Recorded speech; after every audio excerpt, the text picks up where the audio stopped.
मैं गरीब आता हूँ, छोड़ दो, मैं गरीब आदमी अभी आया हूँ।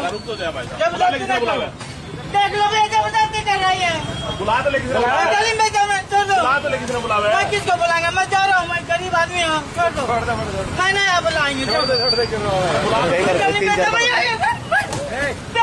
करो, मैं जा रहा हूँ, मैं तो गली लेता हूँ, छोड़ दो। देख रहे हैं किस तरीके से म्युनिसिपैलिटी वाले जो गरीब, जब बात गरीब की आती है तो कितना जल्दी एक्शन लिया जाता है। मतलब एक गरीब आदमी अपना जूस का ठेला लगाकर 2 पैसे कमा रहा है, अपना घर चला रहा है, तो इन लोगों से देखा नहीं जा रहा है।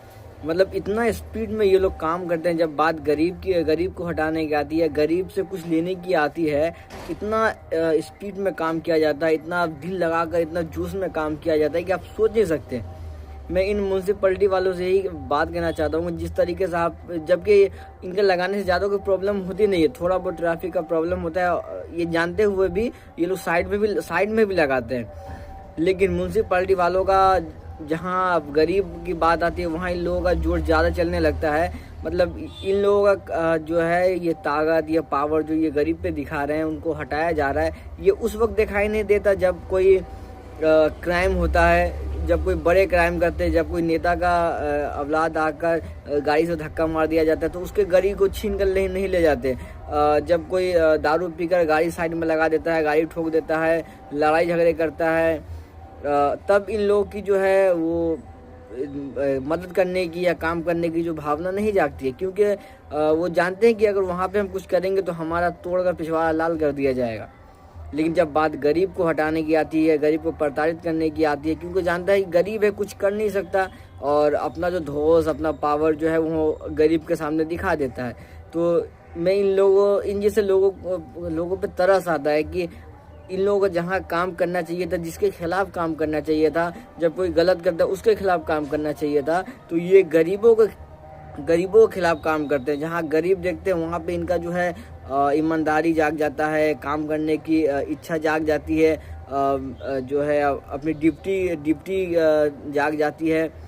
और जब बात दूसरों पे आती है, नेताओं के बच्चों पे, नेताओं पे जो अतिक्रमण, कितने ही जमीन हथिया कर बैठे हुए हैं, जोर जबरन लूट पाट करके वहाँ पे अपना कब्जा जमाए हुए हैं, वहाँ पे इन लोगों की जो है काम करने की हिम्मत नहीं होती है, क्योंकि वो जानते हैं कि वहाँ अगर हाथ देंगे तो हमारे हाथ को तोड़ दिया जाएगा। और यहाँ गरीब है, गरीब का कोई सपोर्ट करने वाला नहीं है, गरीब आपसे लड़ने वाला नहीं है, तो यहाँ पे अपना जोर दिखाते हैं। ज्योतिरादित्य सिंधिया की प्याज वाली बकचोदी का मजा विदेशी मीडिया भी ले रही है। बस दिक्कत यहाँ ये है कि ये न्यूज इंग्लिश में है और अंधभक्त साले इतने गवार हैं, इसे भी तारीफ समझ लेंगे। पहले विदेशों में बेइज्जती करवाने का भार सिर्फ विश्व गुरु के कंधों पे था, अब उनकी पार्टी के नेताओं ने भी इसमें बढ़ चढ़ के हिस्सा लेना शुरू कर दिया है। ये ज्योतिरादित्य जो है ये बीजेपी के एक नेता है, जिनकी जो है एक बहुत ही वायरल स्पीच चल रही है, बहुत ही वायरल इनका बयान है कि जब उनसे पूछा गया कि इतनी ज़्यादा गर्मी हो रही है, क्या करे, इसके लिए कुछ सॉल्यूशन निकाले, इतना पोल्यूशन है, तो ये बोल रहे हैं कि अगर ज़्यादा गर्मी लग रही है तो आप जो है अपने हाथ में प्याज रखिए, प्याज जो घर में खाने का यूज होता है वो प्याज रखिए, आपको गर्मी नहीं लगेगी। मतलब ये पब्लिक को इतना चूतिया समझते हैं कि बताइए, खुद बोल रहे हैं कि प्याज लेकर आप रखिए, आपको गर्मी नहीं लगेगी, और खुद बैठते हैं एसी वाली गाड़ी में, घर में एसी वाले रूम में बैठते हैं, तो ये वहाँ पे प्याज का इस्तेमाल क्यों नहीं करते? मतलब जब बात अपने पे आती है तो इनको एसी याद आ जाता है, लेकिन जब पब्लिक की बात आती है, जनता की बात आती है, तो ये प्याज का मतलब इतने बेवकूफ़ समझते हैं ये लोग जनता को कि आप सोच नहीं सकते। और ये जो इस हरकत पे जो विदेशी मीडिया जो है, बाहर की जो मीडिया लोग, वो इस चीज़ पे मजाक उड़ा रही है और इंग्लिश में उड़ा रही है। और अनुभक्त जो है वो तो अंग्रेजी जानते नहीं है, तो उनको ये लग रहा है कि विदेश में जो है हमारे नेताजी का चर्चा हो रहा है, विदेशों में भी हमारे विश्व गुरु का चर्चा, जैसे कि मोदी जी का चर्चा होता है, वहाँ पे लोग बेवकूफ़ बोल देते हैं, डोनाल्ड ट्रम्प बेवकूफ़ बोल देता है, मीडिया हंसती है फूल बोलकर, और यहाँ पे ये छाती पीट कर चिल्लाती है गोदी मीडिया के हमारे प्रधानमंत्री का पूरे देश विदेशों में भी हवा चल रहा है, लोग मानते हैं, उनका सिक्का चलता है। इस तरीके का भाषण देते हैं और जानते नहीं क्या बोला जा रहा है, क्यों अनुभक्त है, उनको तो इंग्लिश समझ में आती नहीं है। और इस बार भी यही हाल है कि यहाँ पे ये प्याज का बारे में बोल रहे हैं कि प्याज रखो, गर्मी नहीं लगेगी, और वहाँ के विदेश की मीडिया जो है इसका मजाक उड़ा रही है, और अनुभक्तों को लग रहा है कि तारीफ किए जा रही है। पहले बेइज्जत कर जो हिंदुस्तान को नीचा दिखाने का काम वो हमारे नॉन बायोलॉजिकल प्रधानमंत्री ने ले रखा था, लेकिन अब जो है उनके स्टाफ जो उनके चमचे लोग हैं उन लोगों ने भी ये अपना लिया कि हम भी अब वही काम करेंगे जो हमारे विश्व गुरु जी कर रहे हैं। करो करो। बिहारी जो मार खाता है ना गुजरात में, महाराष्ट्र में, तमिलनाडु में, तो बिहार का जनता मारे खाना डिजर्व करता है। मारे खाना इसलिए कि हम किसी पार्टी का नहीं बोल रहे हैं, एक जन स्वराज का प्रत्याशी था केसी सिन्हा जी, कोई चेहरा के मोहताज नहीं है वो, बिल्कुल। कुम्हरार विधानसभा से उलरे थे, मात्र उनको 17,000 वोट मिला और जिनका एमएमएस वायरल हुआ उसको जिता दिया गया। तो बिल्कुल सही तरीके से इस भाई ने समझाया है कि बिहारी जो है क्यों मार खाते हैं।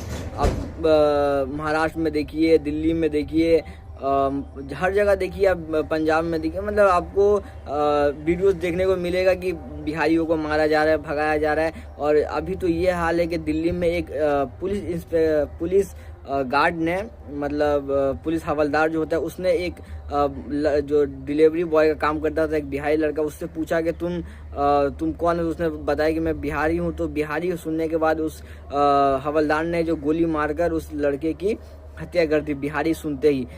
तो अभी जो है इसी बात पर इस भाई ने ये बताया कि हम लोग मार खाना डिजर्व करते हैं, बिहार के लोग मार खाना डिजर्व करते हैं, क्योंकि जब हमारी बारी आती है सही करने की तब हम लोग जात पात हिंदू मुसलमान में बंट कर वोट दे देते हैं, और जब मार खाते हैं तो बाहर जाते हैं काम करने तो मार खाते हैं।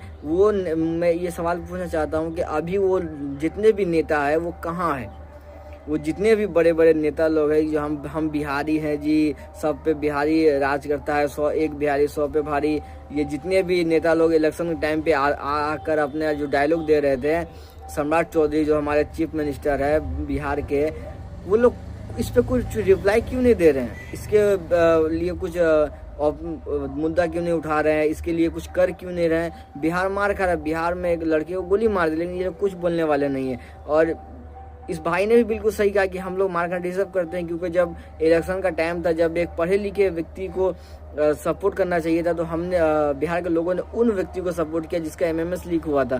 क्यों? क्योंकि वो बीजेपी पार्टी से था, और वहाँ के लोग ये भी बोल रहे थे कि अरे कुत्ता भी बीजेपी में खड़ा हो जाएगा तो हम उसको भी जिता देंगे। जब तुम इतना अनभक्ति कर ही रहे हो, इतना नीचे गिर ही रहे हो, तो तुम यही डिजर्व करते हो, मार खाना।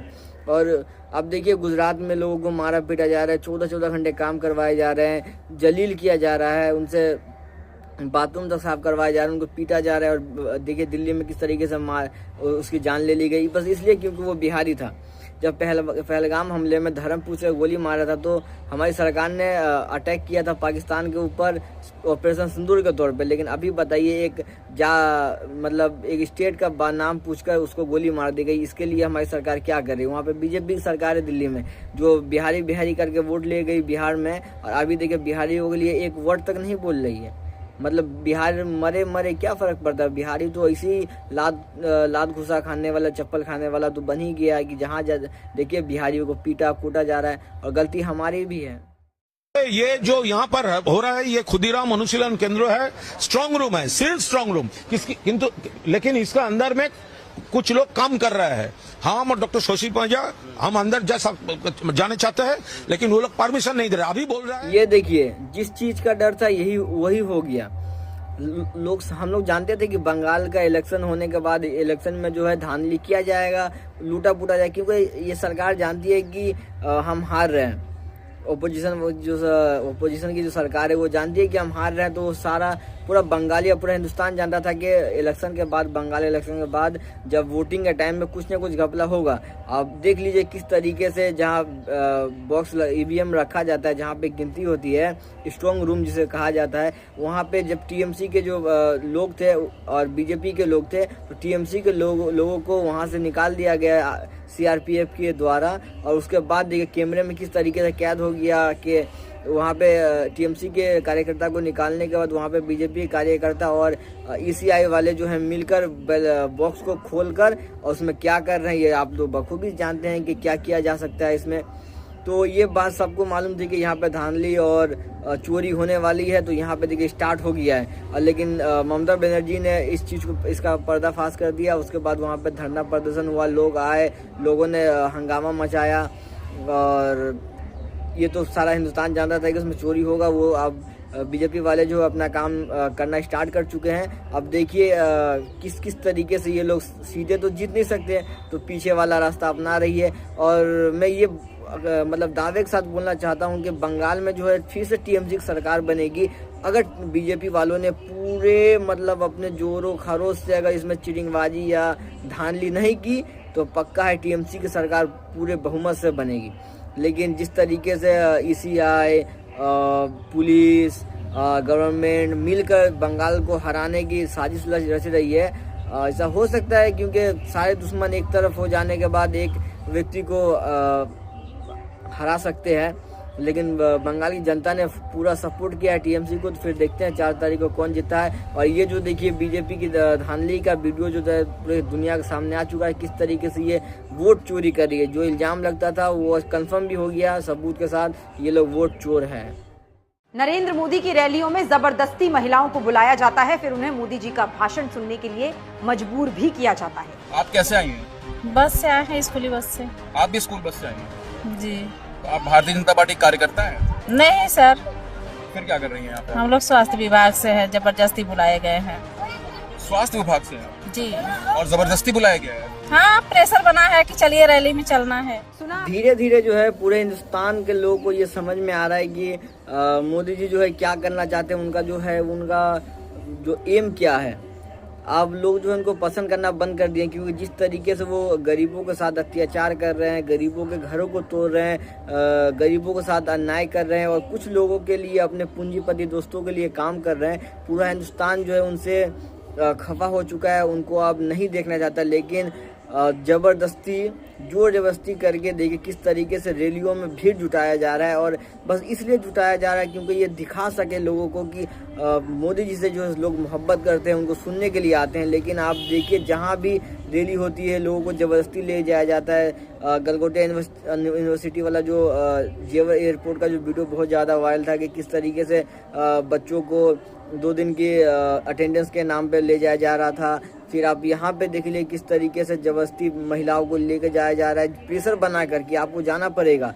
ये दूसरे विभाग के लोग हैं लेकिन इनको वो स्वास्थ्य विभाग के लोग हैं लेकिन उनको जबरदस्ती यहाँ ले जाया जा रहा है, क्योंकि लोगों को दिखाना जो है, ये जो फेक फॉलोवर इंस्टाग्राम पे 100 मिलियन लेकर घूम रहे हैं, ये साबित भी तो करना है कि हमारे यहाँ के लोग फॉलो करते हैं या उनको पसंद करते हैं। क्योंकि ज़मीनी स्तर पे आप अगर देखिएगा तो उनको पसंद करने वाले सिर्फ अनभक्तों के अलावा कोई नहीं आपको मिलेंगे। क्योंकि जिस तरीके से गरीबों के साथ अत्याचार, गरीबों के हक को छीना जा रहा है, लोग समझ चुके हैं कि इनका जो है राजनीतिक क्या है और किसके लिए लोग काम करते हैं। तो देखिए किस तरीके से जोर जबरदस्ती लोगों को पकड़ के लाया जाता है, कभी दारू पिलाने के नाम पे, कभी पैसे देकर, अटेंडेंस के नाम पे जोर जबरदस्ती स्कूल छुट्टी करवा कर।